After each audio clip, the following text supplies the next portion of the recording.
Halo sahabat pelajar, kali ini kita akan belajar mata pelajaran ilmu pengetahuan alam dan sosial atau IPAS kelas 6 sekolah dasar atau SD. Yang akan kita pelajari adalah bab 2, cerita tentang Indonesia kita, pada topik kedatangan bangsa-bangsa asing ke Nusantara. Mengapa disebut Nusantara? Karena saat itu Indonesia belum merdeka. Pernahkah kalian melihat warga negara asing berada di sekitar tempat tinggal kalian? Berkebangsaan apakah mereka? Umumnya bangsa asing digunakan untuk menggambarkan masyarakat selain penduduk asli Indonesia. Berdasarkan cerita sejarah negara kita, bangsa-bangsa asing sudah berdatangan ke Indonesia atau ke Nusantara sekitar abad ke-16 Masehi. Pada mulanya hanya satu atau dua bangsa saja. Namun kemudian mereka berbondong-bondong datang ke daerah kita. Bahkan saat ini warga negara asing sering kita temui di tempat wisata atau di tempat umum lainnya. Karena kita sedang belajar sejarah, bangsa asing yang pertama datang ke Nusantara adalah bangsa Portugis. Berdasarkan cerita sejarah Indonesia, terdapat beberapa bangsa dari benua Eropa yang melakukan petualangan, pelayaran, dan penjelajahan samudra. Pelayaran pertama dilakukan oleh Portugis yang berhasil menemukan Kepulauan Nusantara sebagai daerah penghasil rempah-rempah.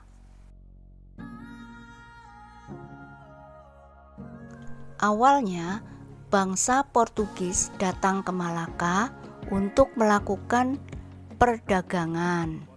Kemudian, mereka ingin menguasai jalur perdagangan di Nusantara dan menguasai daerah penghasil rempah-rempah. Oleh karena itu, Portugis mengalami berbagai perlawanan dari kerajaan Malaka yang tidak mengizinkan Portugis menguasai daerah Malaka.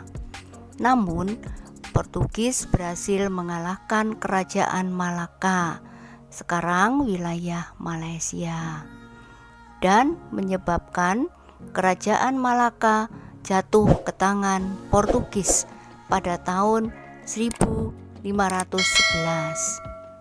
Selanjutnya, Portugis membuka kerjasama dengan kerajaan-kerajaan yang ada di wilayah Nusantara untuk perdagangan rempah-rempah, sampai pada akhirnya berhasil menemukan wilayah Maluku dan menguasainya hampir 1 abad, yaitu pada tahun 1512 sampai dengan 1615.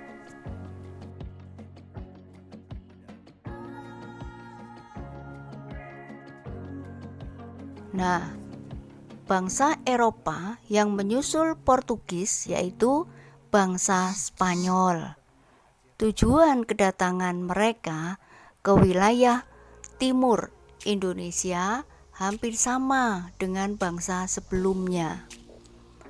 Tidak hanya melakukan perdagangan rempah-rempah, tetapi bangsa Spanyol mempunyai tujuan lain yang dikenal dengan istilah gold, glory, dan gospel pada daerah yang dikunjunginya. Bangsa Spanyol datang ke wilayah timur atau Indonesia, yakni di daerah Tidore, Maluku.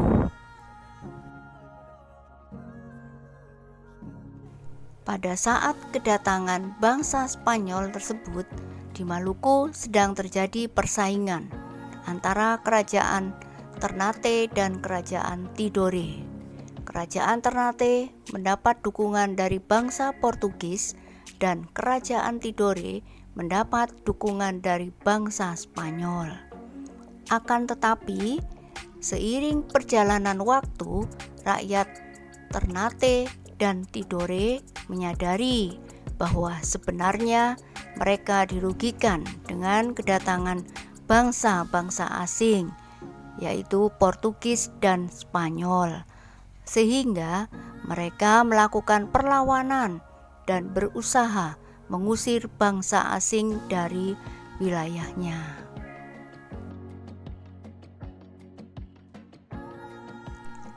Selanjutnya, bangsa Eropa yang datang ke Indonesia yaitu Belanda. Bangsa Belanda melakukan pelayaran dan berhasil mendarat di Banten pada tahun 1596. Kemudian, Belanda melakukan pelayaran lagi sampai menemukan tujuannya, yakni daerah timur Indonesia yang dikenal dengan penghasil rempah-rempahnya. Pada awalnya, bangsa Belanda datang memiliki tujuan yang sama dengan bangsa sebelumnya, yaitu berdagang. Namun, seiring perjalanan waktu, bangsa Belanda ingin menguasai perdagangan di daerah Banten, sehingga terjadi perlawanan dari rakyat Banten.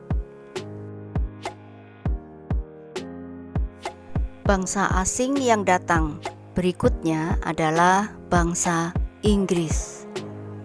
Awalnya, semua bangsa Eropa yang datang ke Indonesia bertujuan untuk berdagang dan mendapatkan rempah-rempah.